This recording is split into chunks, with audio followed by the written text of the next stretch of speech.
Story 1. Summer of Sand and Lies. Central Coast of California, July 2019. Some people remember summer by the scent of sunscreen and the sound of crashing waves. I only remember footsteps in the woods and the sound of someone running after me.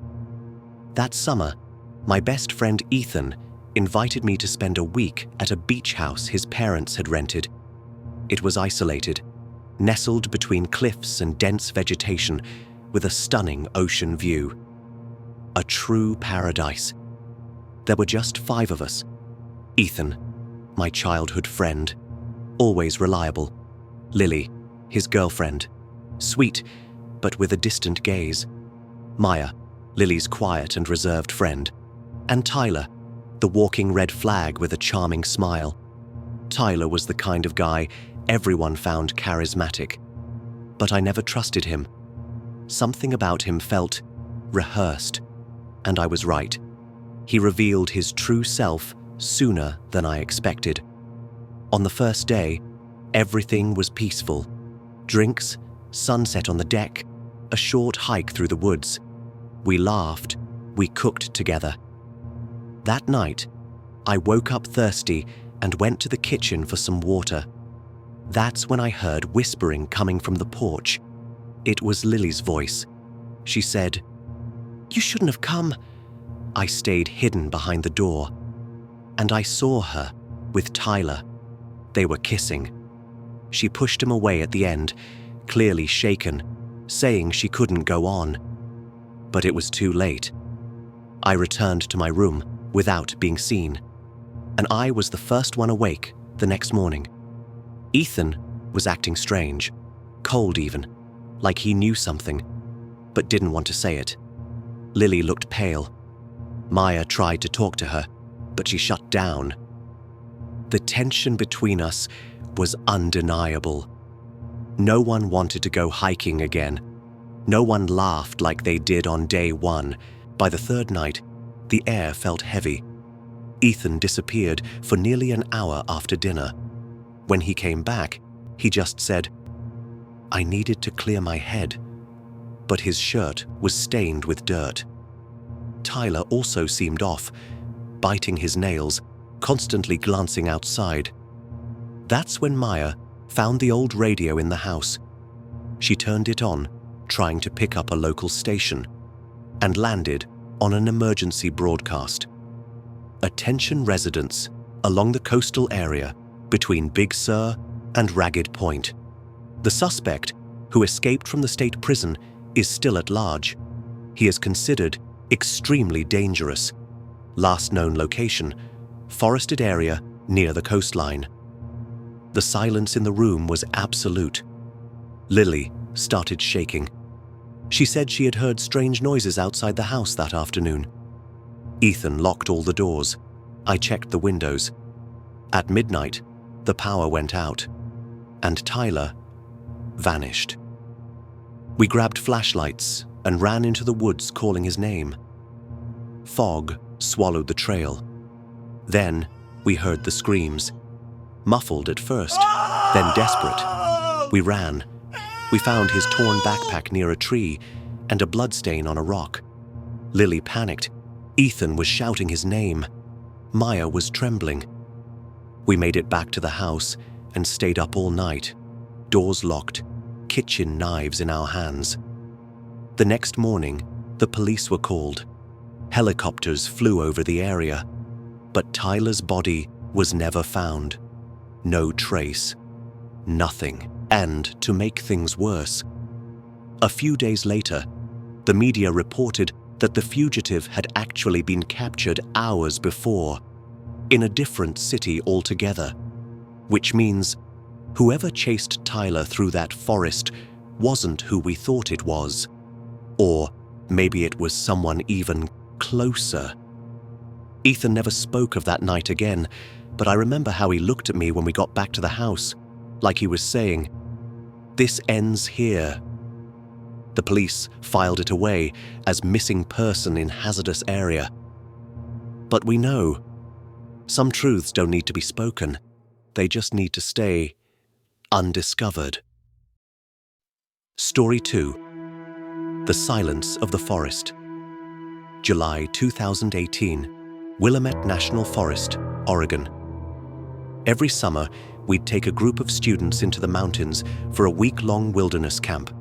No phones, no Wi-Fi, just the sounds of the forest, the stars above, and a chance to connect with something real. I was one of the trip coordinators. My name was Mr. Bennett, and I taught natural sciences at a public school near Portland. There were 14 students that year. One of them was Ryan, a quiet, observant 14-year-old who rarely said much, but always paid attention. On the third day of camp, Ryan vanished. It happened during a casual group hike near a shallow creek. We stopped to look at animal tracks, took a few pictures, and somewhere along the way, Ryan just disappeared. At first, we thought he had walked back to camp. He wasn't the adventurous type, but when we returned, he wasn't there. We searched, split into pairs, called out his name. No answer. Night fell, and so did the panic. The next morning, forest rangers arrived with dogs, drones, even helicopters. For 3 days, they combed the area. No sign of him. It was like he'd been swallowed by the trees. That's when the rumors started. A local resident claimed he saw a strange man wandering the woods, tall, long-haired, dressed in tribal-style clothing. He said the man lived alone in the forest and kept to himself. His name was Kyle, a native man who lived off the grid, descended from a local tribe. People called him eccentric, as if that were enough to be suspicious. Police found him in a small, hand-built cabin deep in the forest. When they questioned him, he said nothing. Not because he was refusing, because Kyle didn't speak English. He only spoke his native language. But that silence was interpreted as defiance. They arrested him, handcuffed, no translator, no understanding. Some of the staff sighed in relief. Finally, they said, like the story had found its villain, but something in me couldn't accept it. Kyle didn't look like a threat. He looked tired, calm, like someone used to being misunderstood. The very next day, Ryan was found. A ranger spotted him stumbling along a dirt path near the edge of the forest. He was dehydrated, covered in scratches and bruises, but alive. At the hospital, Ryan seemed confused. He didn't remember where he'd been.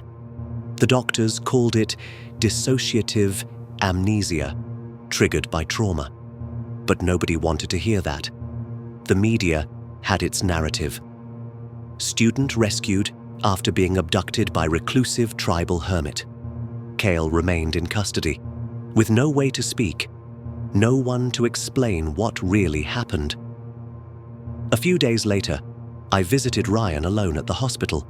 We talked about school, about anything but the forest, until, mid-conversation, he looked up and asked, "Is the man who saved me okay?" My heart froze. I asked him to explain, and the memories came flooding back. Ryan had stepped away from the group to take a picture near a fallen tree. The ground gave way beneath his feet, and he fell into a deep pit, hidden under leaves and roots. He was trapped. He screamed until his voice cracked. Then, a man appeared, Kyle. He didn't speak, but gestured calmly. He lowered a handmade rope and pulled Ryan out, carried him on his back to a clearing, gave him water, cleaned his wounds, fed him wild roots, slept beside him to keep him warm. The next morning, Kyle guided him to a trail that led back to the road, and then disappeared into the forest. At first, Ryan didn't remember, but now, it was all coming back. The next day, Ryan gave his full testimony. Kyle was released. No apology, no headlines, no one corrected the story. Kyle returned to the forest, and vanished from public view.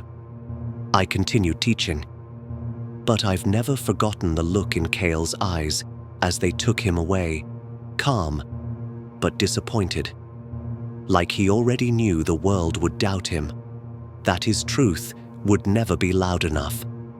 And now, whenever I stand in front of a classroom to teach about forests, ecosystems, or native history, I remember that some lessons live outside the textbooks.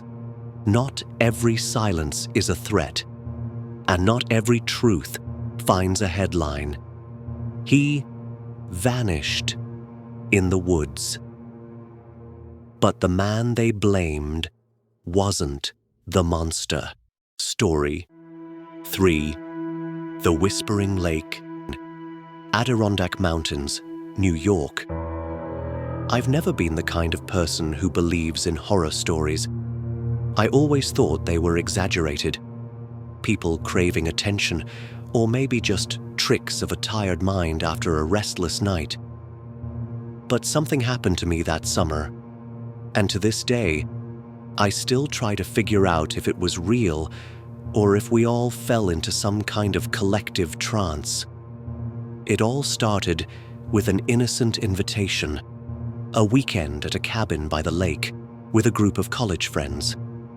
The place was near the Adirondack Mountains, way upstate New York, a beautiful region full of dense forests, hiking trails, and quiet lakes.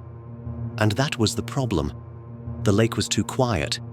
There were 6 of us: me, my best friend Jake, his girlfriend Sophie, a newly graduated couple I barely knew, Brian and Chris, and my friend Mary, who I had a bit of a past with.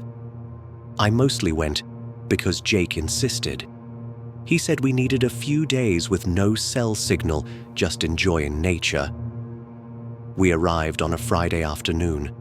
The cabin was simple, made of dark wood with small windows and a deck stretching over the lake. The scenery was beautiful, but there was something heavy in the air. The lake reflected everything around it, but in a distorted way.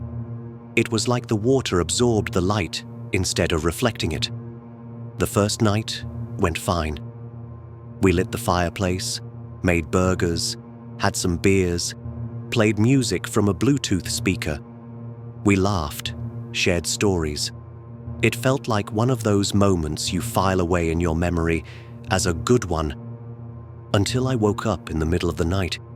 It was almost 3 a.m. The cabin was completely silent, but I heard something, a voice, low, weak, almost like it was inside my head. It said my name. Daniel. I froze. I just lay there, trying to figure out if it was a dream or real. Then I heard it again. Come with me. I got up slowly, walked to the living room window. Outside, the moon reflected on the lake like a cracked mirror. But something was moving. That old float tied to the tree near the shore. It was bobbing, alone, even though there was no wind, up and down, as if someone was sitting on it. I went back to the couch. I couldn't sleep again. At breakfast, I brought it up as a joke. Mary turned serious instantly. "You heard voices too?" she asked. "What do you mean too?" I replied. She said she heard a woman crying outside the cabin. She thought about opening the door, but felt paralyzed. Said she had a weird dream about a figure in the water and woke up with her face wet. Brian, usually a skeptic, went pale. He said, "I dreamed of a woman, dressed in white, floating in the water. She was saying something I couldn't understand." Chris started crying. She said she had the exact same dream, and just like that, no one was laughing anymore.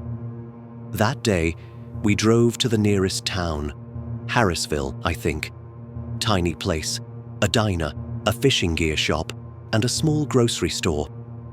We talked to an old man who sold bait at the shop. We vaguely mentioned that we were staying at a cabin by the lake and had heard some strange things.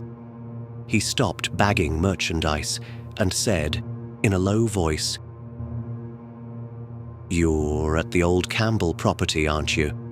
That lake used to be called Mirror's End. There was a girl, in 1968, I think, the owner's daughter. She drowned. They said it was an accident. Others say she jumped because of a boy who broke her heart." We went silent. He kept talking. After that, the place stayed empty for decades. People who rented it never lasted more than a night. They say she calls out to young men, and some walked into the lake in the middle of the night. One was never found. We went back to the cabin without saying a word. That night would be our last. That dawn, everyone slept in separate corners of the cabin, but no one really rested. Around 4 a.m., I woke up and saw the cabin door was slightly open, and the couch where Jake had been sleeping was empty. I ran out. The fog was thick, but I could see his silhouette walking barefoot to the edge of the lake, like he was in a trance. He was whispering something. She's sad. She needs someone. I yelled, ran after him, and pulled him back just before he stepped into the water. He resisted for a second, then collapsed to his knees and started crying. The next day, we left early. No breakfast, no talking, just silence and the road. We never spoke of it again, but I know what we experienced. And sometimes, when I'm near a very still lake, I think I hear something again. A whisper, a woman's voice. I don't know if it was a curse or just sadness trapped in a place no one understands. All I know is, that night, the lake tried to take someone, and it almost did.